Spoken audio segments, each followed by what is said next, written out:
கர்த்தாவே நன்மையான வேலைக்காக நன்றி தகப்பனே. இந்த நாளிலும் கூட நீங்கள் பேச போகிற வார்த்தைகளுக்காய் உமக்கு நன்றி செலுத்துகிறோம். நாளும் கூட உங்களுடைய வார்த்தைகளை கொண்டு எங்களோடு கூட நீர் வெளிப்படுகிறார். இயேசு கிறிஸ்து நாமத்தில் ஜெபிக்கிறேன் நெஞ்சோடு நல்ல பிதாவே. ஆமென். நாம் தேவனுடைய வார்த்தைக்கு நேராக கடந்து போவோம். நாளும் கூட கர்த்தருடைய வார்த்தை நமக்கு மகிமையாய் வெளிப்படுவதாக.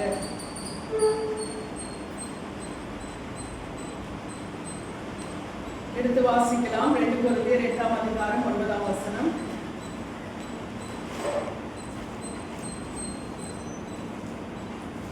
2 கொரிந்தியர் 8ஆம் அதிகாரம் 9ஆம் வசனம். நம்முடைய கர்த்தராகிய இயேசு கிறிஸ்துவின் கிருபையை அறிந்திருக்கிறீர்களே, அவர் ஐஸ்வர்யம் உள்ளவராயிருந்தார். நீங்கள் அவருடைய தரித்திரத்தினாலே ஐஸ்வர்யவான்களாகும்படிக்கு உங்கள் நிமித்தம் தரித்திரரானாரே. அல்லேலூயா. நம்முடைய கர்த்தராகிய இயேசு கிறிஸ்துவின் கிருபையை அறிந்திருக்கிறீர்களே, அவர் ஐஸ்வர்யம் உள்ளவராயிருந்தும் நீங்கள் அவருடைய தரித்திரத்தினாலே ஐஸ்வர்யவான்கள் ஆகும்படிக்கு உங்கள் நிமித்தம் தரித்திரரானாரே. ஆமென். நீங்கள் அவருடைய தரித்திரத்தினாலே ஐஸ்வர்யவான்கள் ஆகும்படிக்கு உங்கள் நிமித்தம் தரித்திரரானாரே என்று சொல்லி கர்த்தருடைய வார்த்தை சொல்லுகிறது. ஆமென். நம்முடைய மேன்மை, நம்முடைய உயர்வு, நம்முடைய ஆசீர்வாதம் எல்லாமே அவருடைய தரித்திரத்தினாலே வெளிப்படுத்தப்பட்டதாய் இருக்கிறது. அல்லேலூயா. அவர் தரித்திரராய் மாறுகிறதற்கு காரணம் நாம் மேன்மை அடைய வேண்டும் என்பதற்காக. தரித்திரர் என்று சொல்லும் பொழுது ஆண்டவர் ஒரு ஒன்றுமில்லாத ஒரு ஏழையாய், ஒன்றுமில்லாத ஒரு தரித்திரான பிறகுல ஆண்டவர் தன்னை அப்படியாய் மாற்றிக்கொண்டார். ஏனென்றால் வேத ஆராய்ச்சியை சொல்லும் பொழுது இயேசு கிறிஸ்து அவர் பிறக்கும் பொழுது அவர் ஒரு தாவீதின் வம்சத்திலே பிறந்தார். தாவீது யாரு? ராஜா.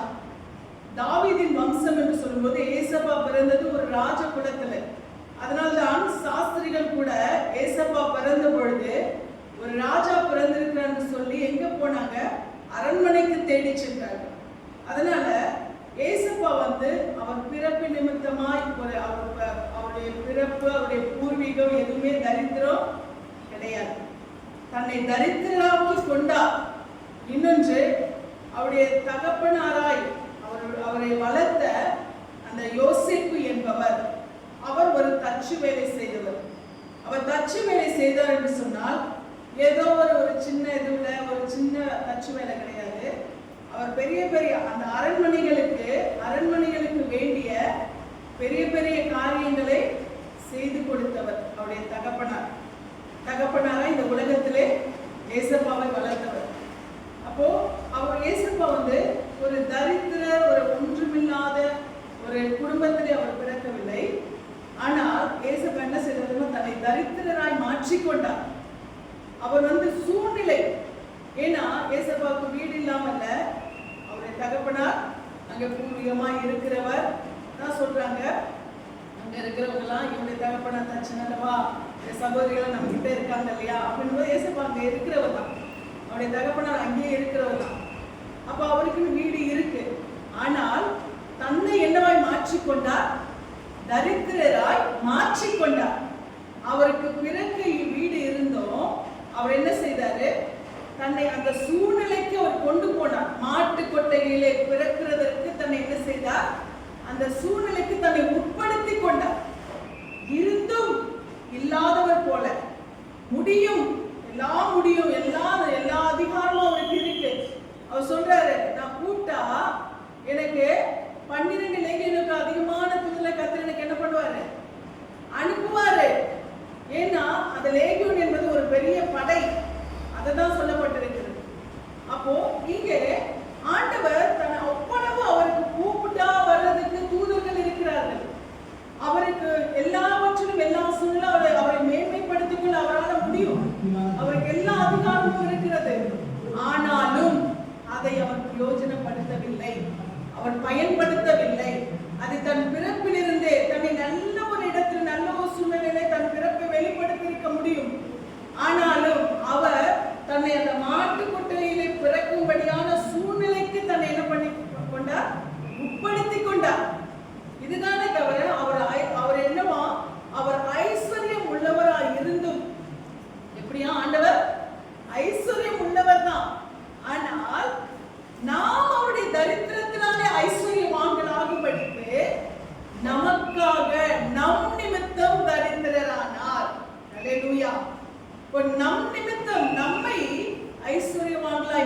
மாற்றும்படியாய் அவர் நம் நிமித்தமாக என்ன செய்தாராம்?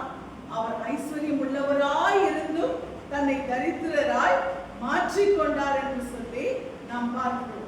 யோவான் 1:3 நாம் பார்க்கும் பொழுது சகலமும் அவர் மூலமாய் உண்டாயிற்று.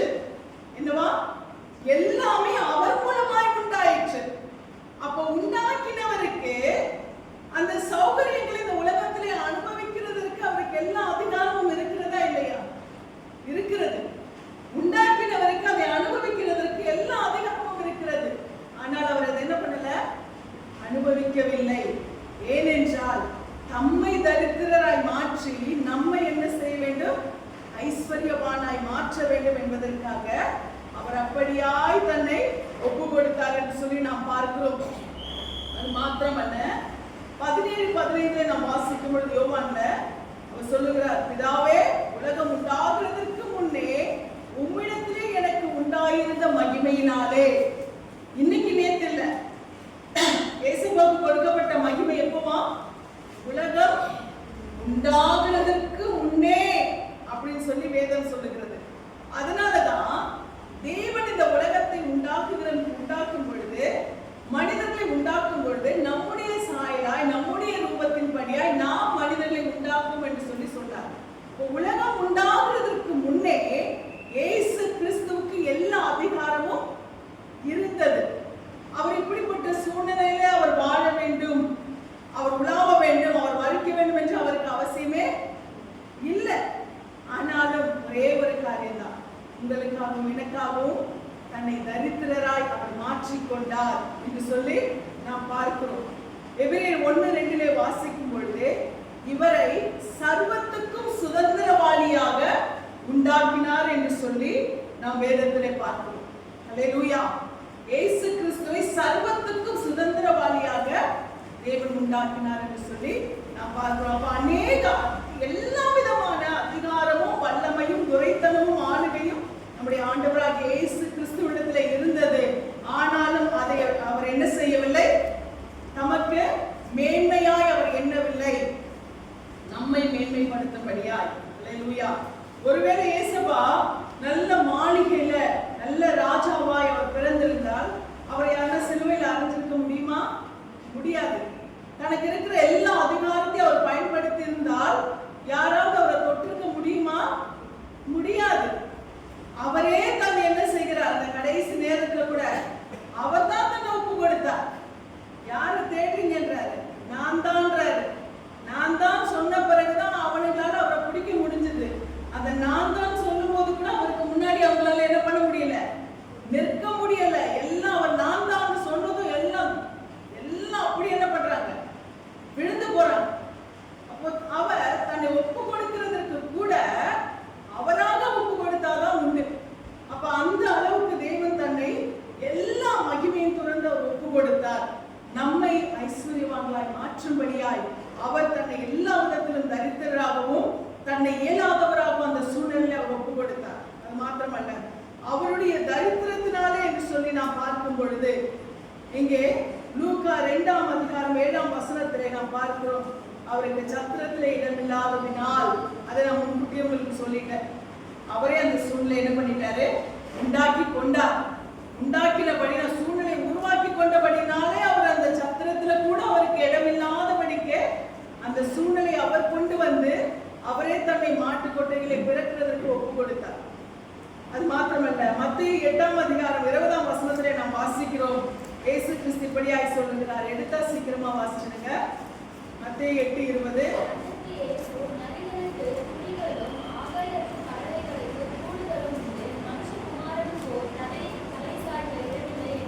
அல்லேலூயா. இயேசுவா சொல்றார் என்னென்ன? நரிகளுக்கு குழிகள் உண்டு, பறவைகளுக்கு கூடுகளும் உண்டு, மனுஷகுமாரனுக்கோ தலை சாய்க்க இடமில்லை. அல்லேலூயா. நரிகளுக்கு கூட என்ன இருக்கா? குழிகள் இருக்கு. பறவைகளுக்கு கூட அந்த மரத்துல அதுங்களுக்கு கூடு கட்டுறதுக்கு இடம் இருக்கு. ஆனா மனுஷகுமாரன் எனக்கோ தலை சாய்க்க கூட இடம் கிடையாது. இங்க அவர் எங்க வேண்டுமானாலும் அவர் என்ன பண்ணுவாரு? ஒண்ணு அடிக்கடியா கெத்செமனே தோட்டத்துக்கு போயிடுவார். ஏதாவது ஒரு மலையில போய் ஆண்டவர் தங்குவார். இப்படித்தான் அவர் தன்னுடைய வாழிடத்தை, இருப்பிடத்தை அவர் தெரிந்து கொண்டார். அப்ப அவர் தனக்கான ஒரு இடத்தை கூட அவர் தனக்கென்று, இதுதான் இயேசு கிறிஸ்து இருக்கிற இடம், இங்கதான் இயேசு கிறிஸ்து தங்கினார், இங்கதான் இயேசு கிறிஸ்து வாழ்ந்தார், இதுதான் இயேசு கிறிஸ்து வீடு என்று சொல்லி என்ன பண்ண முடியல, குறிப்பிட முடியவில்லை. இதுதான் இயேசு கிறிஸ்துவின் கல்லறை என்று சொல்லி காண்பிக்க முடிகிறது. ஆனா இதுதான் இயேசு கிறிஸ்துவின் வீடு என்று சொல்லி இதுவரைக்கும் யாரும் சொல்லல. ஏன்னா அவரே சொல்லிட்டாரு, மனுஷகுமாரனுக்கு தலை சாய்க்க இடமில்லை என்று சொல்லி அவரே சொல்லிட்டார். அப்போ அவர் தனக்கான ஒரு இருப்பிடத்தை கூட அவர் ஸ்பெசிபிக்கா என்ன பண்ணிக்கல, வச்சுக்கல. அந்த அளவுக்கு இயேசுப்பா என்ன பண்ணியிருந்தாரு, தன்னை அவ்வளவாய் தன்னை அவர் சிறுமைக்கு ஒப்பு கொடுத்தார். இருந்திருந்தா இன்னைக்கு ஏசப்பா வாழ்ந்த இடம் அப்படின்னு சொல்லிட்டு அதை கூட என்ன பண்ணிருப்பாங்க, ஒரு விக்கிரகமாய் மாற்றி இருப்பார்கள் என்று சொல்லி அவருக்கு தெரியும். அதனாலதான் அந்த இடத்தை கூட அவர் என்ன பண்ண, தனக்கென்று வாழிடம் ஒன்றை அவர் என்ன பண்ணல, தெரிந்து கொள்ளல. நீங்க மத்தேயு 17:27 நீங்க வாசிப்பீங்களானால், மத்தேயு 17:27 எடுத்து வாசிக்கலாம்.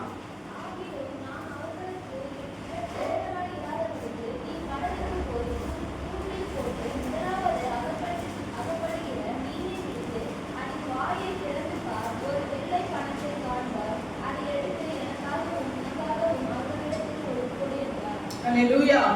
இங்க பேதுரு வந்து ஆண்டவர்கிட்ட கேக்குறாரு, ஆண்டவரே இந்த 25ஆம் வசனத்துல வாசிக்கும் பொழுது 25 வாசமா,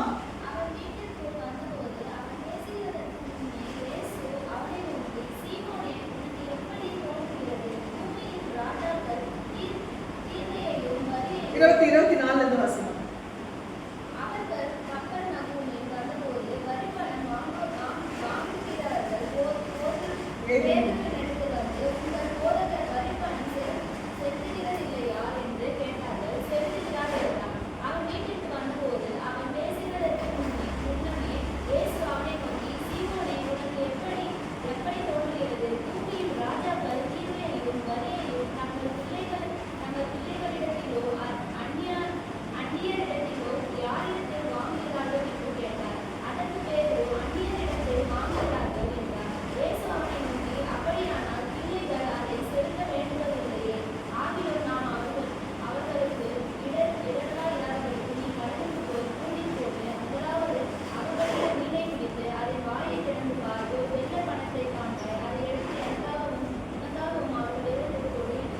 இங்கே இயேசு கிறிஸ்து சீஷன் பேதுருவிடத்துல வந்து என்ன பண்றாங்க, உங்க போதர் வரி செலுத்துகிறதுலையான்னு கேட்கிறாங்க.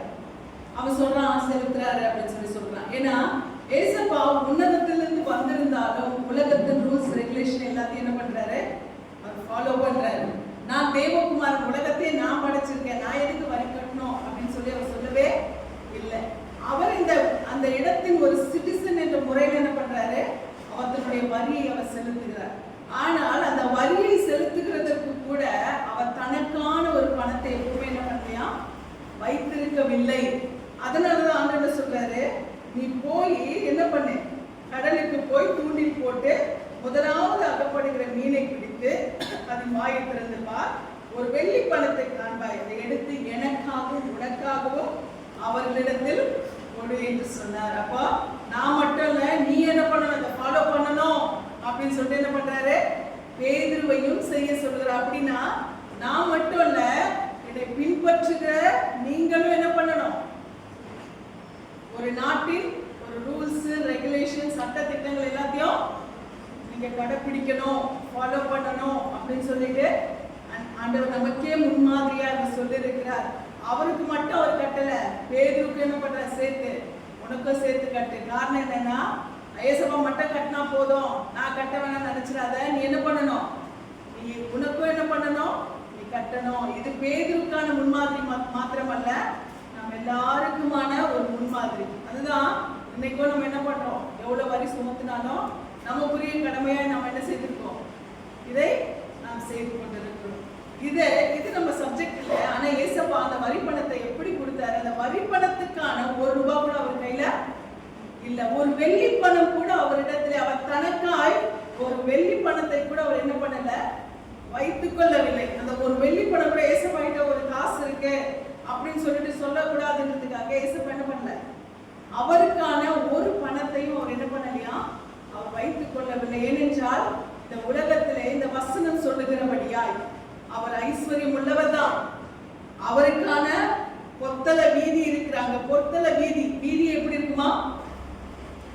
பொன்னாலான வீதி.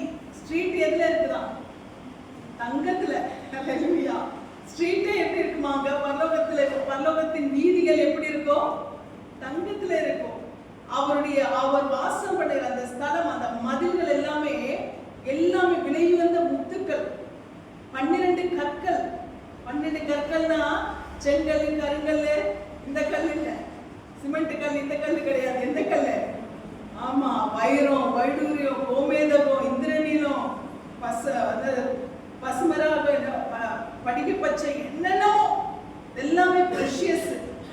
அப்படிப்பட்ட விலையேறு பெற்ற கற்கள். அப்ப அவங்க எவ்வளவு பெரிய ஐஸ்வர்யவான் பாருங்க. ஆண்டவர் அவ்வளவு பெரிய ஐஸ்வர்யவானவர். அவ்வளவு மகிமை பொருந்தின தேவன் இந்த உலகத்துல ஒரு வரி கட்டுறதுக்கு ₹1 கூட அவர்கிட்ட இல்ல, ஒரு வெள்ளி காசு கூட அவர்கிட்ட கிடையாது. அவரே ப்ரூவ் பண்றாரு. இதெல்லாம் ஏன் இந்த சம்பவங்களை கர்த்தர் அனுமதிக்கிறான்னு சொன்னால், நான் எதையுமே என்ன பண்ணல, இந்த உலகத்துல நான் வைத்திருக்கவில்லை. எதையும் நான் என்ன பண்ணல, நான் உங்களுக்கான ரட்சிப்பை, விலையேற பெற்ற அந்த ஆத்தும மீட்பை மாத்திரமே நான் உங்களுக்காக நான் என்ன பண்றேன், இங்க இருந்து நான் கொண்டு போகிறேன். அந்த ஆத்துமாக்களை ஆண்டவர் நம்ம என்ன பண்ணிருக்க, அந்த உலகத்துல அவர் சம்பாதித்திருக்கிறார்.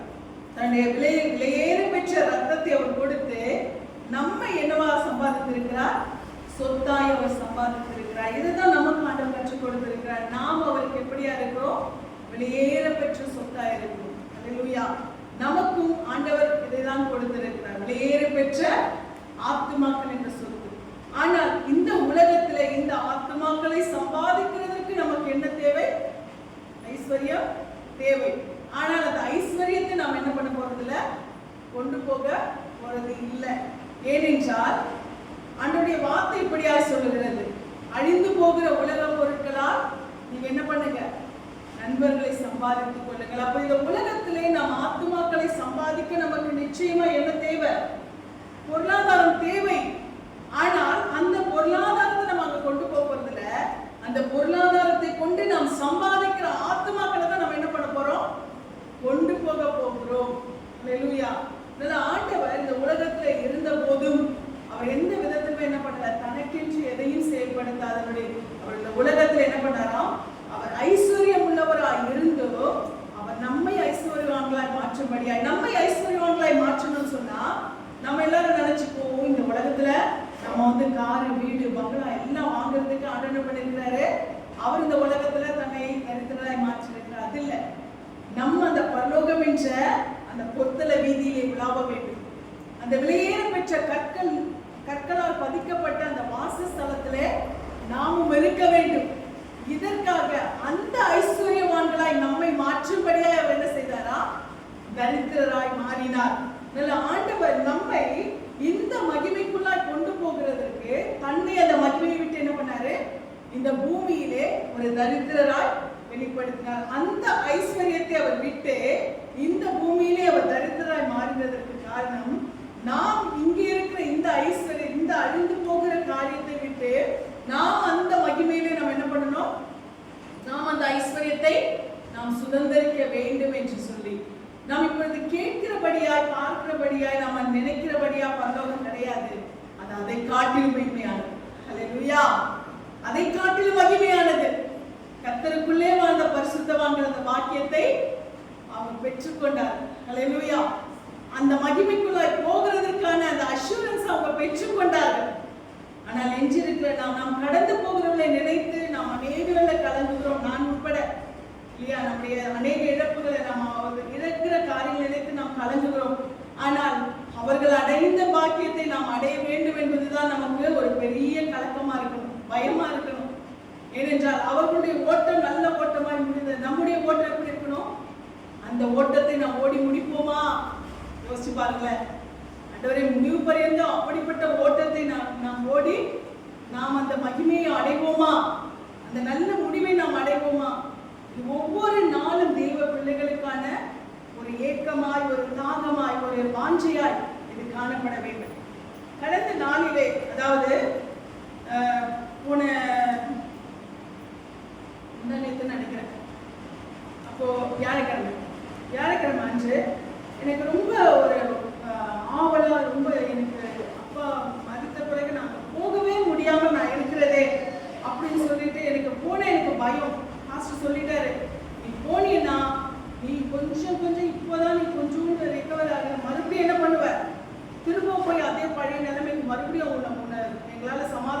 முடியாது, போகாதம்மா, பார்த்துக்க, இங்கேருந்தே நீ வந்து நீ அங்க அங்கிள் இருக்கிறான்னு நீ நினைச்சுக்கோ அப்படின்னு சொல்லிட்டு என்ன பண்ணார். ஆனாலும் எனக்குள்ள எனக்கு போய் ஆகணும், போய் அப்பா இறந்த இடத்துக்கு நான் போகணும் அப்படின்னு சொல்லிட்டு எனக்குள்ளே ஒரு அது வரைக்கும் நான் பக்குவப்படவே இல்லை. அது வரைக்கும் எனக்கு அந்த பலன் கிடைக்கவே இல்லை. அழுதுட்டே தான் இருப்பேன், ஏதாவது நினைச்சு நினைச்சு நினைச்சு அழுதுட்டே இருப்பேன். அப்ப ஆண்டவர் எவ்வளவு அருமையானவர் பாருங்க. மனுஷனால எந்த ஆறுதலையும் படுத்த முடியாது, அவரை தவிர எந்த ஒரு பலனையும் கொடுக்க யாரால முடியாது. அப்ப நான் அந்த நேரத்துல நான் ரொம்ப டிப்ரெஷன்ல இருந்தேன். நான் போகும்போது என்ன ஆவேன், நான் வரேன்னு சொல்லிட்டதும் என்னுடைய சகோதரிக்கும் ஒரு பயம், இன்னும் அங்க வந்துட்டு இன்னும் நிலைமை மோசமாயிடுமோ, எப்படி இது பண்ணணும் அப்படின்னு சொல்லிட்டு அவங்களுக்கும். அப்ப அவங்களும் ஒரு விதத்துல அவங்களாவது ஓரளவுக்கு தேர்த்திக்கிறாங்க, ஆனா என்னால முடியவே இல்லை. அப்போ அவங்க வந்து அந்த சூழ்நிலையில எப்படி வரப்போறேன் அப்படின்னு அவங்களுக்கும் நான் வரேன்னு சொல்லுவேன், அவங்களுக்கும் எப்படி நான் இருக்க போறேன் அப்படின்னு சொல்லிட்டு. ஆனா அன்று காலையில கிளம்பும் போது இன்னைக்கு காலையில அதை நான் அப்படியே அந்த டிப்ரெஷனோடு தான் நான் வீட்டு வேலைகளை பார்த்துட்டு இருக்கேன். அப்போ என்னோட கூட ஆண்டவர் பேசுகிறார், என்னோட கூட ஆண்டவர் இடைப்படுகிறார். என் மகனை நான் நல்ல ஒரு இடத்துக்கு நான் கொண்டு போய் வைத்திருக்கிறேன், ஆனா நீங்க வந்து இன்னும் அதை குறித்தே கவலைப்பட்டு இருந்தா எப்படிமா அப்படின்னு சொல்லிட்டு எனக்குள்ள பேசுறேன். அது இல்லாம எந்த சோர்ஸா இருந்தாலும் நான் இருக்கல, நான் பார்த்துக்குவேன். அப்போ உங்களுக்கான எல்லா ஒரு சூழ்நிலையும் நான் ஆயத்தப்படுத்திட்டு தான் என் மகனை நான் கொண்டு போறேன். உங்களுக்கான எல்லா ஒரு காரியத்தையும் நான் ஆயத்தப்படுத்திட்டு தான் என் மகனை கொண்டு போற, உங்களை நான் திக்கச்சவர்களாக விடவில்லை அப்படின்னு சொல்லிட்டு ஆண்டவர் எனக்குள்ளே பேச ஆரம்பித்தார். மாத்திரம் இல்ல, நீ என்ன துக்கப்படுத்தாத, வேதனைப்படுத்தி நீ உன் தகப்பனுக்காக வேதனைப்பட்டு என்ன பண்ணாத, துக்கப்படுத்தாத. எனக்குள்ள ஆவியானவர் எனக்கு சொல்ல தெரியல, எனக்குள்ளே நிறைய காரியங்கள் அப்படியே எனக்குள்ள இருந்து பேசுகிறார். நான் பரிசுத்த ஆவியானவர் நமக்குள்ளதான் வாசம் பண்றாரு. அப்ப நான் எனக்கு தெரியுது, நான் துக்கப்படுறதுனால ஆண்டவர் கண்டிப்பா துக்கப்படுறாரு, எனக்கு நல்லா தெரியுது. ஆனாலும் கொண்டே ஒரு ஐசப்பா, லாசர் மறுத்த போது கூட நீங்க கண்ணீர் விட்டீங்களே, மனுஷங்களுக்கான வலி வேதனை உங்களுக்கு தெரியுமேன்னு சொல்லி நான் ஆண்டவர்கிட்ட சொல்லிட்டு நான் அழுவேன். அப்ப அந்த நேரத்தில் ஆண்டவர் ரொம்ப அவ்வளவு அழகா என்னை பக்குவப்படுத்தினார். அந்த பக்குவப்படுத்தின அந்த சூழ்நிலை மத்தியிலே நாங்க போகும்போது நான் நினைச்சேன், நிச்சயமா நான் போயிட்டு நான் அப்பா இறந்த அந்த ரூம்ல நான் போனேன்னா கண்டிப்பா என்னை யாருமே தேற்ற முடியாதுன்னு சொல்லி. ஆனா உண்மையாகவே நான் எந்த விதத்திலுமே நான் கண்ணீர் வடிக்கவில்லை. எனக்கு அப்பா ரூம்ல போன ஒரு சந்தோஷம். நான் ஒன்னே ஒண்ணுதான், அந்த ரூம்ல உட்காரும் போது இங்க எத்தனை தூதர்கள் அப்பா உயிரை விடும்போது வந்திருப்பாங்க, அல்லேலூயா. எத்தனை தூதர்கள் அப்பாவுக்கு அந்த இடத்துல வந்து அப்பாவை கொண்டு போயிருப்பாங்க. அப்ப அந்த ரூம் எவ்வளவு மகிமையா இருந்திருக்கும். அப்பா ஜீவனை ஒப்பு கொடுக்கும், அப்பா ஜீவனை ஆண்டவர் எடுக்கும் போது அந்த ரூம் எவ்வளவு வெளிச்சமா இருந்திருக்கும், எவ்வளவு பிரகாசமா இருந்திருக்கும். யோசிச்சு பார்க்கறாங்க, உட்கார்ந்து அந்த பெட் மேல உட்கார்ந்துட்டு அதை யோசித்து பார்க்கிற எனக்குள்ளே ஒரு சமாதானத்தை ஆண்டவர் விதைத்தார், எனக்குள்ளே ஒரு சந்தோஷத்தை விதைத்தார். அப்போ என் சகோதரி எனக்கு ஆச்சரியமா இருக்கு. உண்மையா நான் ரொம்ப பயந்தேன், நான் சமாதானப்படுத்த முடியுமான்னு எனக்கு நான் பயந்துட்டு இருந்தேன். ஆனா டோட்டலா நான் அப்போதான் என் சகோதரிக்கு நான் ஆறுதல் சொல்ல முடியாது. இனி நீ அப்பாவை குறித்து இம்மைக்கான எந்த ஒரு சூழ்நிலை குறித்து நீ கவலைப்படக்கூடாது, ஏன்னா ஆண்டவரை நம்ம துக்கப்படுத்துற மாதிரினால இனி தைரியமா இருக்கு சொல்லி நான் சகோதரி தைரியப்படுத்தி விட்டு வரும்படியாய் கர்த்தர் எனக்கு பலனை கொடுத்தார். ஆமென். அப்ப கர்த்தருக்குள்ளாய் நாம் இருக்கும்போது கர்த்தர் என்ன பண்றாரு, நமக்கான ஒரு தைரியத்தை பலனை கொடுக்கிறார். உண்மையாகவே அந்த மகிமையை நாம நினைச்சோன்னா இந்த உலகம் நமக்கு ஒரு பொருட்டாவே நமக்கு இல்லை இல்லையா. உலகத்தின் பாடுகள் வேதனைகள் இதெல்லாம் நம்ம எல்லாவற்றையும் ஆண்டவர் மேற்கொள்ளுகிறதற்கு நமக்கு நிச்சயமா என்ன பண்ணுவார், ஆண்டவர் பலனை கொடுப்பார். உண்மையா அது நிமித்தமாய் அந்த நாளிலிருந்து என் சரீரத்தை நான் வருத்தினதுனால நேரத்துக்கு சாப்பிடுறதுல சரியா தூங்குறது, நைட்ல தூக்கம்ன்றது எனக்கு நினைக்கும் போது எனக்கு அப்படியே தூக்கத்துல எல்லாம் அப்படியே எனக்கு அது ஞாபகம் வந்துட்டே இருக்கும். அப்படியா இருக்கும்போது சரியான தூக்கம்ல சரியான நேரத்துக்கு சாப்பிடுறதுல இப்போ அந்த ஒரு வாரத்துக்கான பலவீனத்தை இப்போ நான் அதிகமாக ஃபீல் பண்றேன். அதிகமா அந்த பலவீனத்தை நான் உணர்கிறேன். ஆனா அவனுடைய பலன் நிச்சயமாய் நம்மை பலப்படுத்துகிறதா இருக்கிறது. இங்கே நாம் எந்த சூழ்நிலையிலும் இந்த உலகத்தின் எந்த ஒரு காரியத்தை குறித்து நாம் கவலைப்பட வேண்டியது. ஏன்னா ஆண்டவர் நமக்காக என்ன செய்தார், நம்மை அந்த நித்தியத்திலே ஐஸ்வர்யவான்களாய் மாற்றும்படியாய் அவர் என்ன செய்தாரு, நமக்காக அவர் தரித்திரர் ஆனார். அதனால அவருடைய ஐஸ்வர்யத்தின் மகிமையினாலே அவருடைய தரித்திரம் நம்ம என்ன செய்திருக்கிறதா, நம்மை ஐஸ்வர்யவான்களாய் அது மாற்றி இருக்கிறபடினாலே அந்த பலனை கொண்டு நாம் எப்பொழுதும் இருக்க வேண்டும். பிலிப்பியர் 2ஆம் அதிகாரத்தை நாம் வாசிக்கிறோம் 6 to 8 வரைக்கும். அவர் தேவனுடைய அவர் என்ன செய்தாரா, மரண பரியந்தம், அதாவது சிலுவையின் மரண பரியந்தம் தன்னை தாழ்த்தினார். தேவனுடைய ரூபம், ஆனால் அதை என்ன பண்ணல, கொள்ளையாடின பொண்ணாக அவர் எண்ணவில்லை. அப்ப இந்த உலகத்திலே அவர் மனிதனாய் வாழ்ந்த பொழுது தெய்வ ரூபத்திலே அவர் இருந்தார், தேவனுடைய ரூபமாய் இருக்கிறார்.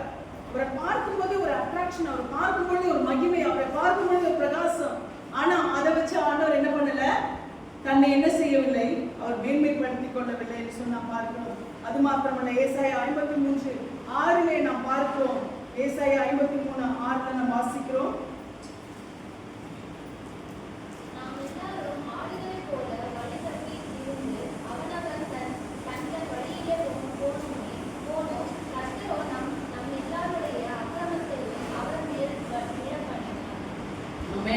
நம்ம எல்லாருடைய அக்கிரமத்தை அவர் என்ன செய்தாராம், அவர் தன்மேல் பண்ணினார்.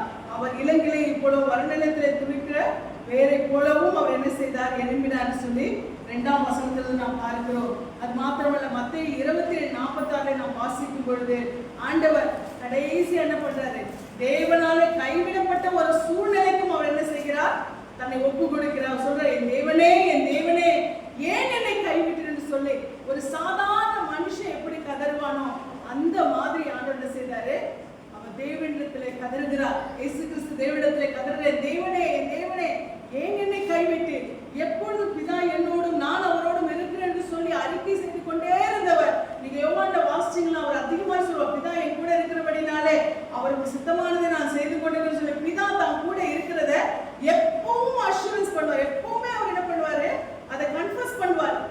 அப்படிப்பட்ட இயேசு கிறிஸ்து பிதா தன் கூட இருக்கிறது எல்லா நிலைமையிலும் அவர் உணர்ந்து கொண்டே இருந்தவர். அந்த கடைசி கல்வாரி சிலுவையிலே அவர் சொல்லுகிறார், என் தேவனே ஏன் என்னை கைவிட்டீர் என்று சொல்லுகிறார் என்று சொன்னார். அப்ப அவர் எந்த அளவுக்கு, அப்ப அவருக்கு நல்லா தெரிஞ்சிச்சு, அது வரைக்கும் பிதாவுடைய அந்த பிரசன்ஸ், அவர் இடைப்படுறது, அவர் தன்னோடு கூட இருக்கிறதை உணர்ந்த இயேசு கிறிஸ்து அந்த நிமிஷத்துல அவர் உணர்கிறார், அவர் என் கூட இல்லை. ஏன் அவர் அவரோடு கூட இல்லை, நம்முடைய மனுஷனுடைய பாவங்களும் மீறுதல்களும் அவருக்கும் தேவனுக்குமான ஒரு பெரிய பிளவை என்ன செஞ்சிச்சு, ஒரு பெரிய ஒரு மதிலை என்ன பண்ணிடுச்சு, ஒரு தடுப்பை உண்டாக்கி விட்டது. இது நிமித்தமாய் அவர் கைவிடப்பட்டவராய் மாறினார். அப்ப அந்த அளவுக்கு தன்னை எல்லா விதத்திலும் என்ன செய்கிறார், தன்னை ஒப்பு கொடுத்து, தன்னை விட்டு கொடுத்து, யாருக்காக, நமக்காக, நம்மில் வைத்த அன்புக்காக, நம்மில் வைத்த நேசத்துக்காக, நாம் ஐஸ்வர்யவான்களாய் மாறுகிறதுக்காக, நாம் அந்த ஐஸ்வர்யத்தை அடையும்படியாக, அல்லேலூயா, நாம் அந்த பரலோக ராஜ்யத்தின் அந்த ஐஸ்வர்யத்தை, அந்த மகிமையை நாம் அடையும்படியாக கர்த்தர் நம்மை என்ன செய்கிறார், அவர் இவ்வளவு கைவிடப்பட்ட நிலைமைக்கு அவர் ஒப்பு கொடுக்கிறார் என்று சொல்லி நாம் பார்க்கிறோம். அது மாத்திரமல்ல, ஐஸ்வர்யவான்களாகும்படிக்கு, யார் ஐஸ்வர்யவான்களாகும்படிக்கு, நாம் ஐஸ்வர்யவான்களாகும்படி. அவர் தரித்திரரானார், யார் ஐஸ்வர்யவான்களாகும்படிக்கு, நாம் ஐஸ்வர்யவான்கள் ஆகும்படிக்கு அவர் தன்னை என்ன செய்தாராம், தரித்திரராய் ஒப்பு கொடுத்தார். யோவான் 14ஆம் அதிகாரத்திலே 2:3 நீங்க வாசிப்பீர்களானால், யோவான் 14:2-3,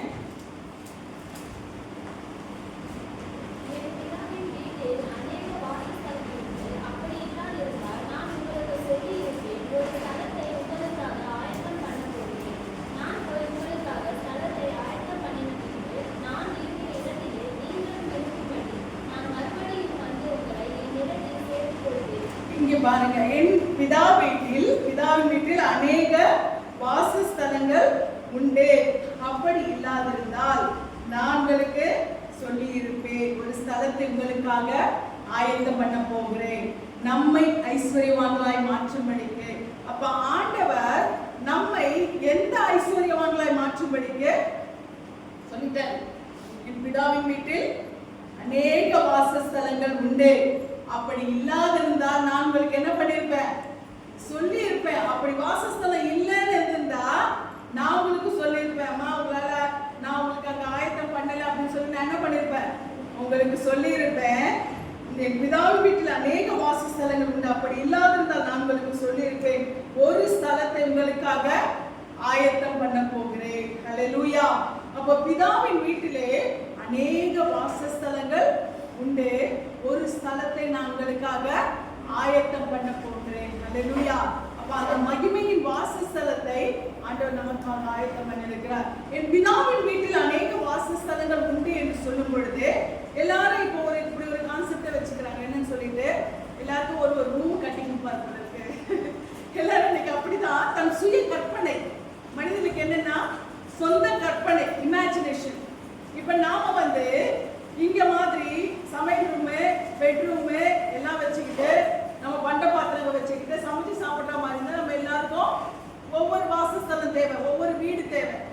ஆனால் நம்ம என்ன பண்ண போறாங்க? இரவும் பகலும் நாம் எப்பொழுதும் துதித்து கொண்டே இருக்க போகிறோம். அவரை நித்திய வெளிச்சமாய் நமக்கு இருக்க போகிறார்.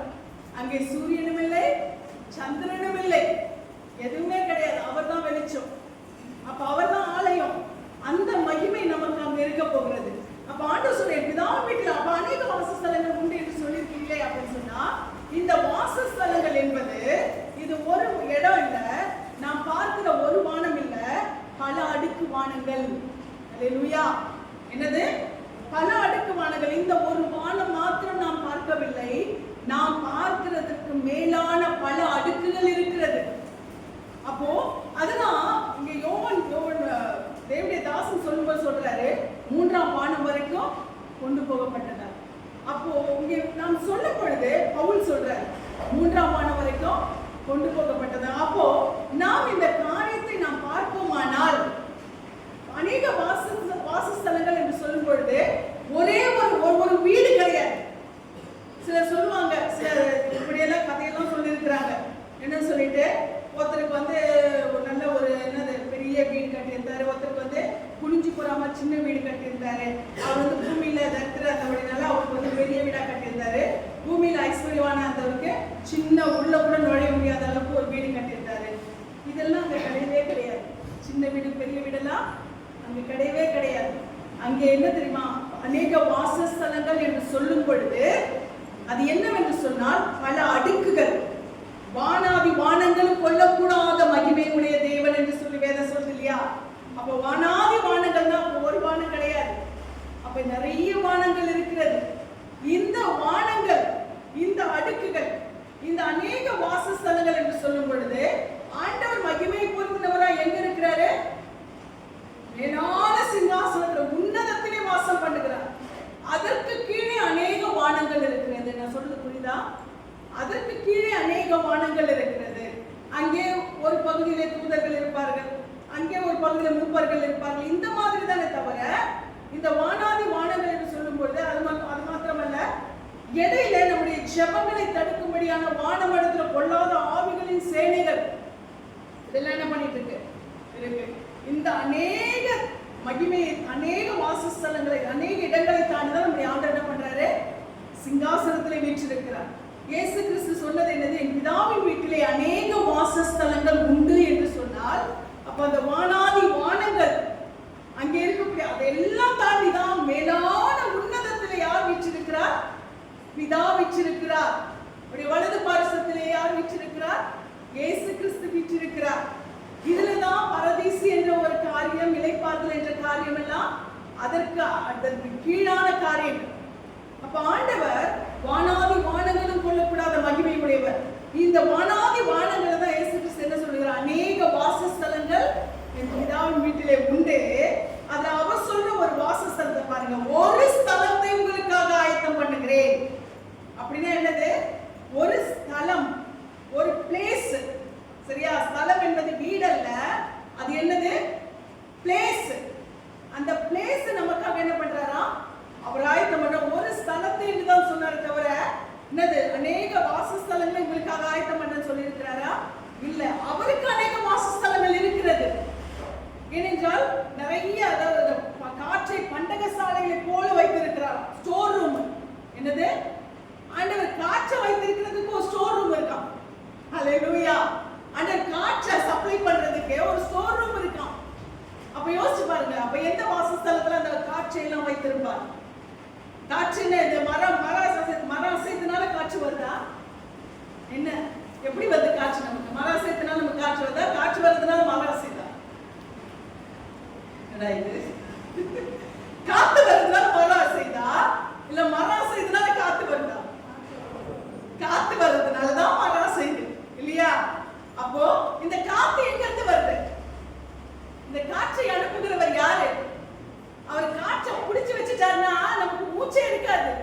மூச்சடைச்சு செத்து போயிடும். அப்ப காற்றை சப்ளை பண்றவர் யாரு? நம்முடைய ஆண்டவர். ஹல்லேலூயா. அந்த காற்றை பண்டகசாலையாய் வைத்திருக்கிறார். அப்ப இந்த மாதிரி நிறைய ஸ்டோர் ரூம் வச்சிருக்கிறார் அவர். இந்த ஸ்டோர் ரூம்ல இருக்கிறதுனால தான் இதுதான் வாசஸ்தலங்கள். பிதாவின் வீட்டில் இருக்கிற வாசஸ்தலங்கள். அதே மாதிரி அநேக வாசஸ்தலங்கள். அந்த மகிமையை மனுஷனால வாயினால சொல்லவே முடியாது. ஆண்டவருடைய மகிமையை, ஆண்டவர் வைத்திருக்கிற மகிமை, ஆண்டவருடைய வாசஸ்தலங்களின் மகிமையை நம்மளால இமேஜின் கூட பண்ண முடியாது. ஹல்லேலூயா.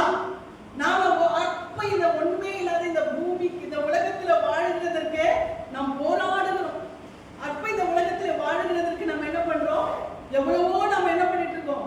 கஷ்டப்பட்டு கொண்டிருக்கிறோம். பாடுகளை சந்தித்துக் கொண்டு சம்பாதிக்கிறதுக்கு நாம் போராடுகிறோம். வாழ்கிறதுக்கு போராடுகிறோம். எவ்வளவு கஷ்டங்களை நாம் சந்தித்துக் கொண்டிருக்கிறோம் இல்லையா? ஆனால் அங்க என்ன ஆண்டவர் அநேக வாசஸ்தலங்களை வைத்திருக்கிறார். அந்த மகிமையை நம்மளால நம்ம பார்க்க கூட நமக்கு அது எவ்வளவு நம்ம பார்க்க முடியும். அதுதான் ஆண்டவர் சொல்லிட்டேன். ஏசப்பா சொல்ல பிதாவின் வீட்டில் அநேக வாசஸ்தலங்கள் உண்டு. அப்ப எல்லா வாசஸ்தலங்களும் ஆளுக்கு ஒரு ரூம் போட்டு தர, வாசஸ்தலங்கள் எல்லாருக்கும் ஒரு ரூம், ஒவ்வொரு வீடு கட்டித்தர சொல்ல அநேக வாசஸ்தலங்கள் உண்டு. அதிலே ஒரு வாசஸ்தலத்தை உங்களுக்கு வைத்திருக்கிறேன். அப்போ இவ்வளவு பரிசுத்தவான்களும் இவ்வளவு நீதிமான்களாக்கப்பட்ட தேவ பிள்ளைகளும் நாம இவ்வளவு பேர் அந்த ஒரு வாசஸ்தலத்துல இருக்க போகிறோம். ஹல்லேலூயா. அங்கே நமக்கு என் வீடு, உன் வீடு, அந்த வீடு, இந்த வீடு, இது தனி பிரிவினே கிடையாது. என்ன தெரியுமா? நம்ம எல்லாருக்கும் ஒரே வீடு தான். ஹல்லேலூயா. பரலோகம் என்ற அந்த வீடு, அந்த குடியிருப்பிலே நாம் எல்லாரும் ஒன்றாய் இருக்க போகிறோம். அதனாலதான் ஒரே வாசஸ்தலத்துல உங்க எல்லாரையும் வைக்க போறேன். அந்த வாசஸ்தலம்னா எதுக்கூட இருக்காது. ஹல்லேலூயா. பறந்து விரிந்து மகிமை பொருந்தினதாய் நமக்கு முன்பாக ராஜாதி ராஜாவாய் அவர் வீற்றிருப்பார். அந்த ராஜாவை நாம் தரிசிக்க போகிறோம். ஹல்லேலூயா. நித்திய வெளிச்சமாய் அவர் இருக்க போகிறார். அப்ப நம்மை ஐஸ்வர்யவான்களாய், எந்த ஐஸ்வர்யவான்களாய்? அந்த நித்திய மகிமைக்குரிய அந்த ஐஸ்வர்யவான்களாய் நம்மை மாற்றும்படியாய் அவர் என்ன செய்தாரா? தரித்திரராய் மாறினார். ஹல்லேலூயா. அந்த ஐஸ்வர்யத்தை விட்டு, இந்த உலகத்தின் ஐஸ்வர்யத்துல அந்த ஐஸ்வர்யத்தை, அவ்வளவு மேன்மையான அவ்வளவு வாசஸ்தலங்களையும் அவர் விட்டு இந்த உலகத்துல என்ன பண்ணாரு? இந்த உலகம் ஆண்டவர் பாருல தரித்திரம் தான். அந்த மகிமைக்கு ஒப்பிட்டு இந்த உலகம் என்னது? தரித்திரம் தான். பொல்யூஷனும் பிரிவினையும் பாவங்களும் கொலைபாதகங்களும் வஞ்சகங்களும் சூழ்ச்சிகளை நிறைஞ்சது உலகம். ஐஸ்வர்யம் நிறைஞ்சதா? தரித்திரம். அப்ப இந்த தரித்திரத்துல வந்தார் ஆண்டவர். எல்லா தரித்திரமும் நிறைந்த உலகத்துல வந்தார். எந்த ஐஸ்வர்யத்தை விட்டு? அந்த ஐஸ்வர்யத்தை விட்டு. ஹல்லேலூயா. யாரை அந்த ஐஸ்வர்யவான்களாய் மாற்றும்படியாய்? நம்மை அந்த ஐஸ்வர்யத்துக்கு பங்குள்ளவர்களாய் மாற்றும்படியாய். அதனால இன்னைக்கு அநேக கான்செப்டை மாத்திடுறாங்க. என்ன? அவர் இந்த உலகத்துல தரித்திரரா ஏழையா வந்தாங்க. அவர் இந்த உலகத்துல அந்த மேன்மையை விட்டு வந்தார். அது மாத்திரமல்ல, ஐஸ்வர்யமானாய் மாற்றுகிறதற்குனா இந்த உலகத்துல இருக்கிற இந்த செல்வத்துக்கு இல்லை. இது குப்பை, இது விட்டுட்டு தான் போக போறோம். நம்ம எடுத்துட்டு போறதே கிடையாது. இந்த உலகத்துல இருக்கிற எல்லாத்தையுமே நம்ம என்ன பண்ண போறோம்? விட்டுட்டு தான் போக போறோம். அப்படி புதைச்சிட்டு வந்தா வெட்டியா என்ன பண்ணுவோம் தெரியுமா? இப்ப எல்லாம் என்னது? வெட்டியெல்லாம் மேலதான் வைக்கிறாங்க. இல்ல, ஒண்ணு மேல ஒண்ணு அடுக்கி வைக்கிறாங்க. அந்த மாதிரி ஆயிடுச்சு. அப்ப மேலோட்டமா இருக்கும்போது அப்படி புதைச்சிட்டு போனா தோண்டி என்ன பண்ணுவான்? போட்ட புது துணியை கூட காட்டிக்கிட்டு வெறும் உடம்பா தான் புதைச்சிருப்பான். வித்துருவானுங்க. தெரியாது நமக்கு இல்லையா? மேலோட்டமாய் தான். இன்னைக்கு மனுஷனுக்கு என்ன இல்ல, குழிகள் கூட கிடைக்கிறது இல்லை. அப்ப இந்த அளவுக்கு அந்த போட்டுக்கிற துணி கூட நமக்கு என்ன இல்ல, சொந்தம் கிடையாது. ஹல்லேலூயா. ஆனால் ஆண்டவர் இந்த உலகத்தில் இருக்கிற ஐஸ்வர்யத்துக்காக நம்மை குறித்து பேசவில்லை. நம்மை அந்த ஐஸ்வர்யத்திலே பங்குள்ளவர்களாய் மாற்றும்படியாய். ஹல்லேலூயா. எத்தனை பேருக்கு எனக்கு அந்த ஐஸ்வர்யம் வேணும்? ஆமென். அந்த ஐஸ்வர்யத்தை எண்ணி முடியாது, சொல்லி முடியாது, வர்ணிக்க வார்த்தை கிடையாது. ஹல்லேலூயா. எல்லாருடைய லட்சியம் என்னவா இருக்கணும்? ஆண்டவர் எப்படியாவது அந்த ஐஸ்வர்யத்தை நான் அடையலாம். அந்த ஐஸ்வர்யத்தை நான் பெற்றுக்கொள்ள வேண்டும். உண்மையாகவே இந்த உலகத்திலே இருக்கிற ஐஸ்வர்யத்தை ஒருத்தர் என்ன பண்றான்னா, முத்த வித்து, அதாவது தன் சொத்தை விற்று முத்த வாங்கலாம். எதுக்காக? முத்து சொத்தை விட எப்படிப்பட்டதா இருந்துச்சா? பார்வையில பிரஷியஸா இருந்துச்சா, விலையேற பெற்றதா இருந்ததா. நான் ஆண்டவரிடத்திலே கேட்கிற ஒரே காரியம் வந்து தெரியுமா? ஆண்டவரே, நீர் எங்களை ஆசீர்வதிக்க நான் விரும்புகிற காரியம் இந்த ஆத்துமாக்கள் என்ற முத்தை உங்களுக்கு நாங்க கொண்டு வரலாம் ஆண்டவரே. அல்லேலூயா. ஆத்துமாக்கள் என்ற அந்த வெளியேறி பெற்ற முத்தை உங்க ராஜ்யத்துக்கு கொண்டு வருகிறதற்கு நீங்க ஆசீர்வதிக்க, அது ஒரே ஒரு காரியம். என்னுடைய ராஜ்யத்துக்கான ஆத்துமாக்களை நாம் கொண்டு வருகிறதற்கு, நாம் இந்த உலகத்திலே இருக்கிற நன்மைகளை கர்த்தருடைய ராஜ்யத்துக்காக நாம் செயல்படுத்த வேண்டும் தான் என்னுடைய வாஞ்சை. இங்க பார்க்கும் பொழுது ஆண்டவர் தன்னை என்ன செய்கிறார்? தரித்திரர் ஒப்பு கொடுக்கிறது. நாம் அந்த ஐஸ்வர்யத்தை, அந்த மகிமையான ராஜ்யத்தை அடையபடியானதான் இயேசு சொன்னாரு, அநேக வாசஸ்தலங்கள் உண்டு, உங்களுக்காக ஒரு ஸ்தலத்தை ஆயத்தம் பண்ணுகிறேன். நான் போய் உங்களுக்காக ஸ்தலத்தை ஆயத்தம் பண்ணின பின்பு நான் இருக்கிற இடத்திலே நீங்களும் இருக்கும்படி நான் மறுபடியும் வந்து உங்களை என்னிடத்தில் சேர்த்துக் கொள்வேன். எவ்வளவு அழகான அஷூரன்ஸ் பாருங்களேன். அந்த வாசஸ்தலத்துல நான் போய் உங்களுக்காக அந்த ஸ்தலத்தை ரெடி பண்ண போறேன். ஹல்லேலூயா.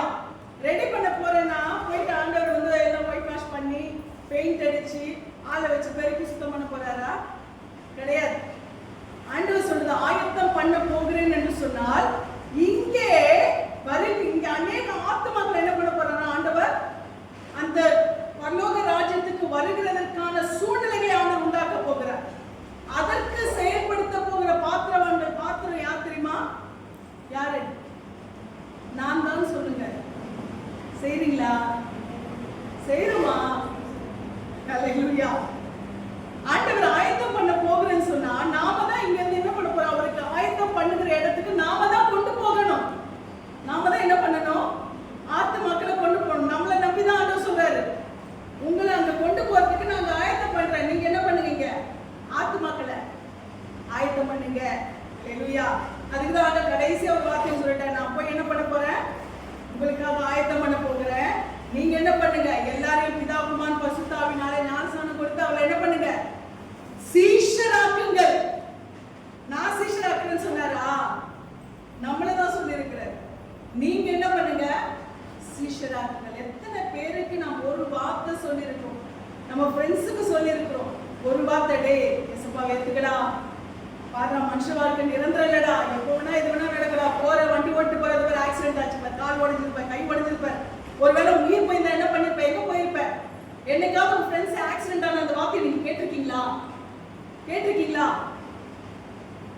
வாலிப பிள்ளைங்க வைராக்கியம் காட்டுங்க ஆண்டவருக்காக. அதுதான் சந்தர்ப்பம். நீங்க அவனுக்கு சுவிசேஷத்தை சொல்ல, உங்க ஃப்ரெண்டுக்கு நீ சுவிசேஷம் சொல்ல, அதுதான் சந்தர்ப்பம். நீ எனக்கு கால் உடைஞ்சது, வேற உயிர் போயிருந்தா எங்கடா போயிருப்ப? ஒரு தெய்வம் இருக்குடா நமக்கு, ஏசப்பாடா நமக்கு அஷூரன்ஸ் கொடுத்துருக்காருடா, நமக்கு பாதுகாப்பு கொடுக்குறாரு. அதோட நான் எத்தனை வாட்டி வண்டி ஓட்டிட்டு போறேன், எனக்கு எவ்வளவு பாதுகாப்பு தெரியுமா? எனக்கு எதுவும் நடக்காது, ஏசப்பா தான் பாதுகாப்புறாரு. உங்க ஃப்ரெண்ட்ஸ் கிட்ட சொல்லுங்க. சொன்னாதான் அவங்க ரட்சிக்கப்பட முடியும். ஆண்டவர் கேட்பார், நம்மளை சொல்வதற்கான கேட்பாரு. வாய்ப்பு கொடுத்தல, ஃப்ரெண்ட்ஸுக்கு சொல்றதுக்கு வாய்ப்பு கொடுத்தல, ஏன் சொல்லல? நாம் பிள்ளைகளானால் நம்ம கிட்ட தானே ஆண்டவர் கேட்பாரு இல்லையா? யாரெல்லாம் நான் பிள்ளைகள் சொல்றீங்க? இயேசுவோட பிள்ளைங்க, நம்ம எல்லாம் பிள்ளைங்க. நமக்கு கொடுக்கிற சந்தர்ப்பத்தை நாம் பயன்படுத்திக்கணும். நம்மளை நம்பிதான் இயேசுப்பா சொல்றாரு, நான் போய் ஆயத்தம் பண்ண போறேன், நீங்க என்ன பண்ணுங்க? இந்த இடத்துல வாங்க, சீஷராக்குங்க, அநேக ராஜ்யத்துக்கு என்ன பண்ணுங்க? கொண்டு வாங்க. நம்ம வெறும் கையா போகக்கூடாது. ஹல்லேலூயா. ஆத்துமாக்கள் தான் பொக்கிஷம். அங்க வேற எதையுமே கொண்டு போகவே முடியாது. ஒரு குண்டூசி கூட நம்ம கையில வராது, ஒரு குண்டூசி கூட நம்ம எடுத்து போக முடியாது. ஹல்லேலூயா. அதனால நாம் இந்த காரியத்திலே நமக்கு கொடுத்த சந்தர்ப்பத்தை தேவனுடைய ராஜ்யத்துக்கு ஆத்துமாக்களை ஆதாயப்படுத்த நாம் பிரயோஜனப்படுத்திக் கொள்வோம். அவர் நம்மை ஐஸ்வர்யவான்களாய் மாற்றும்படிக்கு தன்னை தரித்திரராய் மாற்றினார். ஆண்டவர் சொல்லியிருக்கிறார், நான் போய் உங்களுக்காக ஸ்தலத்தை ஆயத்தம் பண்ணின பின்பு நான் இருக்கிற இடத்துல. ஹல்லேலூயா. எந்த தெய்வம் சொல்லி இருக்கிறது நான் இருக்கிற இடத்துக்கு உங்களை கூட்டிட்டு போறேன்? எந்த இடத்துல நான் பார்த்து சொல்ல இல்ல. ஹல்லேலூயா. ஆண்டவராக இயேசு கிறிஸ்து சொல்லி இருக்கிறார், நான் இருக்கிற இடத்துக்கு நான் உங்களை என்ன பண்ண போறேன்? மறுபடியும் நான் இருக்கிற இடத்திலே நீங்களும் இருக்கும்படி நான் என்ன பண்ண போறேன் தெரியுமா? அங்க இருந்து வாங்கன்னு கூட மாட்டேன். நான் வந்து என்ன பண்ணுவேன்? நான் வந்து உங்களை கூட்டிட்டு போவேன். யாரு வந்து கூட்டிட்டு போவா சொல்லுங்க? நமக்கு பிரியமில்லா ஏதோ வரேன்னு சொல்லிட்டாங்கப்பா, சரி வந்துருங்க, நான் வந்து என்ன பண்றேன், நான் லொகேஷன் அனுப்பிடுறேன், வந்துருங்க. யாரோ வராங்கப்பா, வரேன்னு சொல்லிட்டாங்க, லொகேஷன் அனுப்பிலாம் வந்துருவாங்க. பிரியமில்லாதவர்களா இருந்தா, பிரியமானவர்களா இருந்தா என்ன பண்ணுவாங்க சொல்லுங்க? இருங்க அங்கே இருங்க, நான் வந்துடுறேன். எங்க போயிடுது? அங்கே இருங்க. எந்த இடத்துல இருக்கீங்க? இந்த ஸ்பாட்டா? இங்கே இருங்க, நான் வந்து உங்களை பிக்கப் பண்ணிட்டு போறேன். யாருக்கிட்ட சொல்லுவாங்க? வருவாங்களான்னு எதிர்பார்க்கிறவங்க. நான் பேசுறது உங்களுக்கு புரியுதா? வருவாங்களா, எப்போ வருவாங்க அப்படின்னு எதிர்பார்க்கிறவங்க தான் என்ன பண்ணுவோம்? நீங்க அங்கே இருங்க, நான் வந்து கூட்டிட்டு போறேன், நீங்க ஒன்றும் கஷ்டப்பட வேண்டாம், எந்த இடம் சொல்லுங்க, நான் வந்து கூட்டிட்டு போறேன். என்ன யாரை கூட்டிட்டு போவாங்க? பிரியமானவங்க தான் கூட்டிட்டு போவாங்க இல்லையா? அப்ப ஆண்டவர் நம்ம எவ்வளவு பிரியமானவங்களா பார்த்தா, நான் வந்து உங்களை கூட்டிட்டு போறேன். நம்ம மேல இவ்வளவு பாசம் வைக்கிறதுக்கு நம்ம யாரு? நம்ம என்ன செஞ்சோம்? நம்ம என்ன கொடுத்தோம்? இன்னைக்கு வரைக்கும் நமக்கு இத்தனை வயசு ஆகுது. நம்ம பிறந்ததுல இருந்து நம்ம வயசை கால்குலேட் பண்ணிக்கோ. இத்தனை வருஷத்துல நான் ஏசப்பாவுக்கு என்ன செஞ்சேன்? நான் எதை தியாகம் பண்ணேன்? என்ன விட்டு கொடுத்தேன்? என்ன நான் ஆண்டவருக்காக கொடுத்தேன்? என்ன நான் அன்பு காட்டினேன்? என்ன ஒரு விடாம நான் தேடினேன்? என்ன அவரோட கூட வரவாடினேன்? யோசிச்சு பாப்பா, இத்தனை வருஷமாச்சு நான் பிறந்து, நான் அவருக்கு என்ன செஞ்சேன்? என்ன போய் என்ன பண்றாரு? மகளே நீ இரு, நான் வந்து உன்னை கூட்டிட்டு போறேன். அப்ப அவர் எவ்வளவு ஆவலா இருக்கார் பாருங்க. ஃபீல் பண்றீங்களா? அதை கொஞ்சம் நம்ம உணர்றோமா? அதை உணர்றீங்களா? அப்ப ஆண்டவர் என்னை எவ்வளவா நேசிக்கிறார், என் மீது எவ்வளவு அன்பு வைத்திருக்கிறார். நான் வந்து உங்களை கூட்டிட்டு போறேன்னு சொன்னா, அப்ப அவருக்கு என் மேல எவ்வளவு ஆசை, எவ்வளவு தாகம், எவ்வளவு நேசம் இல்லையா? நம்ம யோசிச்சு பார்க்கிறோமா? உடைய அன்பை நாம் உணர்கிறோமா? ருசிக்கிறோமா? நான் வந்து உங்களை அழைத்து கொண்டு போவேன்னு சொன்ன ஆண்டவரை நான் நேசிக்கணும், அவர் மீது இன்னும் அன்பா இருக்க வேண்டும். என்னை ஐஸ்வர்யவானாய் மாற்றும்படியாய் அவர் தரித்திரராய் மாறினார். அல்லேலூயா! என்னை அந்த ஐஸ்வர்யத்தை அடையும்படியாய் அவர் தரித்திரராய் மாறினார். அவருடைய தரித்திரத்தினாலே நான் என்னவா இருக்கிறேன்? ஐஸ்வர்யவானாய், அந்த நித்தியத்துக்குரிய அந்த ஐஸ்வர்யத்தை அடையும்படியாய் கர்த்தர் என்னை மாற்றியிருக்கிறார். அதனால ஆண்டவர் இன்றைக்கு சொல்லுகிற வார்த்தையின்படியாய் வெளிப்படுத்தல் 21:7 நாம் எடுத்து வாசிக்கலாம்.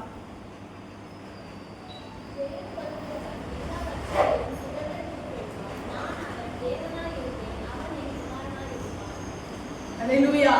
ஜெயம் கொள்ளுகிறவன் எல்லாவற்றையும் சுதந்திரித்துக் கொள்வான். நான் அவன் தேவனாய் இருப்பேன், அவன் என் குமாரனாய் இருப்பான். அல்லேலூயா! யாருக்கு ஆயத்தம் பண்றாரா? பிள்ளைகளுக்கு, பிள்ளைகளுக்கு குமாரனாய், குமாரத்திகளாய் நம்மை மாற்றுகிறார். அவருக்கு நாம் யாரா இருக்கிறோம்? பிள்ளைகளாய் இருக்கிறோம். அது மாத்திரமல்ல, நாம் இந்த வசனத்திலே வாசிக்கும் பொழுது அவருடைய கிருபையின் ஐஸ்வர்யத்தின்படியே நம்முடைய குறைவெல்லாம் கிறிஸ்து இயேசுவுக்குள் மகிமையாய் மாற்றுகிற தேவன் அவர் என்ன பண்றார்? உன்னதங்களில், எபேசியர் 1:3 படியாய் உன்னதங்களில் ஆவிக்குரிய சகல ஆசீர்வாதங்கள் நம்ம என்ன பண்றாரா? அவர் ஆசீர்வதித்திருக்கிறார். அப்ப நாம வாஞ்சிக்க வேண்டியது உன்னதங்களில் ஆவிக்குரிய சகல ஆசீர்வாதங்கள். அப்ப நாம இந்த உலகத்துல இருக்கிற மற்ற ஆசீர்வாதங்களை காட்டிலும் ஆண்டவரிடத்துல ஆவிக்குரிய ஆசீர்வாதங்கள் நம்ம என்ன பண்ணணும்? அவரிடத்துல கேட்க வேண்டும். ஆண்டவர் என்னை ஆவிக்குரிய நிலைமையில ஆசீர்வதிங்கப்பா, எனக்கு ஜெப வைராக்கியத்தை கொடுங்க, எனக்கு ஆத்தும தாகத்தை கொடுங்க. இதெல்லாம் என்னது? எந்த ஆசீர்வாதம்? உன்னதத்தின் ஆவிக்குரிய ஆசீர்வாதம். அந்த தாகத்தை எனக்கு கொடுங்க. எனக்கு அது வரமாட்டேங்குது. ஒரு ஆத்மாவை பார்த்தா இந்த ஆத்மா, ஆண்டவரே இந்த ராஜ்யத்துக்கு வரணுன்ற அந்த இயக்கம் எனக்கு வரமாட்டேங்குது ஆண்டவரே, எனக்கு ஒரு ஆவிக்குரிய ஒரு தாகம் வரமாட்டேங்குது ஆண்டவரே, இந்த எண்ணத்தை எனக்கு, ஒரு ஜெப வாஞ்சை எனக்குள்ள வரமாட்டேங்குது. உன்னதங்களில் ஆவிக்குரிய ஆசீர்வாதங்களை எனக்கு கொடுங்க. இந்த ஆசீர்வாதங்கள் தான் நம்மை அந்த பரலோக பொக்கிஷத்தை அடையும்படியாய் செய்யும். இந்த ஆசீர்வாதங்களை நாம் பெற்றுக்கொள்ளும் பொழுது வெளிப்படுத்தல் 21:7 சொல்லப்பட்ட பிரகாரமாய் ஜெயம் கொள்ளுகிறவன் எல்லாவற்றையும் என்ன பண்ணுவானா?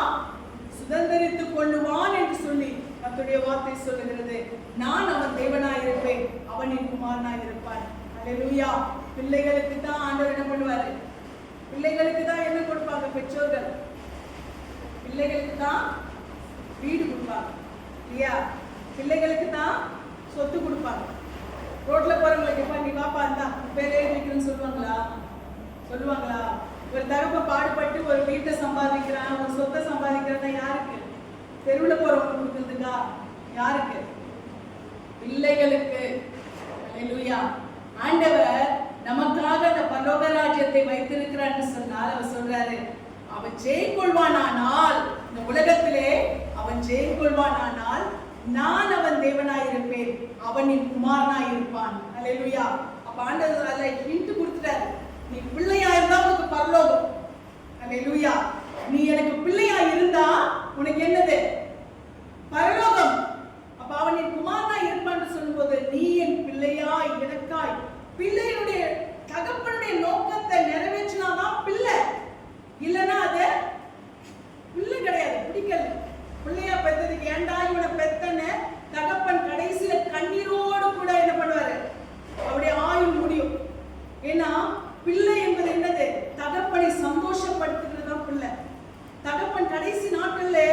அவளை சந்தோஷமா மகிழ்ச்சியா வச்சுக்கிட்டாதான் என்னது பிள்ளை இல்லையா?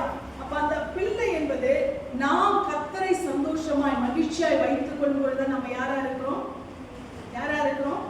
அவருடைய பிள்ளைகளா இருக்கிறோம். ஆண்டவர் எந்த விஷயத்தில் நம்மை குறித்து மகிழ்ச்சியா இருப்பார்? எது? அவர் நோக்கத்தை நிறைவேற்றும் போதுதான் இல்லையா? அவருக்காய் ஆத்ம ஆதாயம் செய்யும் பொழுது. அப்ப நாம அவர் எல்லாவற்றையும் அந்த உலகத்துல அவருக்காக நாம் ஜெயம் கொள்ளும் பொழுது அவர் சொல்வார், என் பிள்ளைய உனக்காக நான் வைத்திருக்கிற ஸ்தலம் இருக்குப்பா, நான் கூட்டிட்டு போறேன், நீ வர வேண்டாம், நானே வந்து கூட்டிட்டு போறேன், நானே வந்து என்ன பண்றேன், கூட்டிட்டு போறேன். இந்த நாளிலும் கூட ஆண்டவரே எனக்கு அந்த மகிமையான ராஜ்யத்தை வைத்திருக்கிறேன், நீர் என்னை ஐஸ்வர்யவானா மாற்றும்படியாய் இது என்னவா மாறினீங்க? தரித்திரா மாறினீங்க. நான் இந்த உலகத்தின் ஐஸ்வர்யத்திலே நான் மகிழும்படியாய், உன்னதத்தின் ஐஸ்வர்யத்தை நான் பெற்றுக்கொள்ளும்படியாய் நீர் அந்த உன்னதத்தின் ஐஸ்வர்யத்தை விட்டு எனக்காக நீங்க என்னவா மாறினீங்க? தரித்திரா மாறினீங்க. இந்த நோக்கத்தை நான் நிறைவேற்றுகிற பிள்ளையாய், நான் ஜெயம் கொள்ளுகிறவனாய் எல்லா விதத்திலும் ஆண்டவரே நம்முடைய பிள்ளையாய் இருந்து தகப்பனுடைய சுதந்திரமாய் இருக்கிற அந்த பரலோக ராஜ்யத்தை நான் என்ன பண்ணணும்? அடைய வேண்டும். பிள்ளைக்கு தான் சுதந்திரம். அல்லேலூயா. பிள்ளைகளாய் நாம் இருப்போமானால், நாம் தேவனுடைய பிள்ளைகளாய் இருப்போமானால் கர்த்தர் நமக்கான சுதந்திரத்தை பரலோக ராஜ்யத்திலே வைத்திருக்கிறார். நான் அவன் தேவனாய் இருப்பேன், அவன் என் குமாரனாய் இருப்பான். ஆமென். நாம் தேவனுடைய பிள்ளைகள் என்ற அந்த பெருமையை நாம் பெற்றுக் கொள்கிறதற்கு அந்த தகப்பனுடைய நோக்கத்தை நாம் நிறைவேற்றுவோம், அவருடைய சித்தத்தை செய்வோம். அவர் நமக்காய் தரித்திரராய் மாறி நம்மை பரலோக ராஜ்யத்தின் மகிமையை அடையக்கூடிய ஐஸ்வர்யவான்களாய் மாற்றிருக்கிறார். மற்றவர்களுக்கும் இந்த வழிநடத்துதலை நாம் விளங்க பண்ணுவோம். கர்த்தருடைய நாமத்துக்கு மகிமை உண்டாவதாக.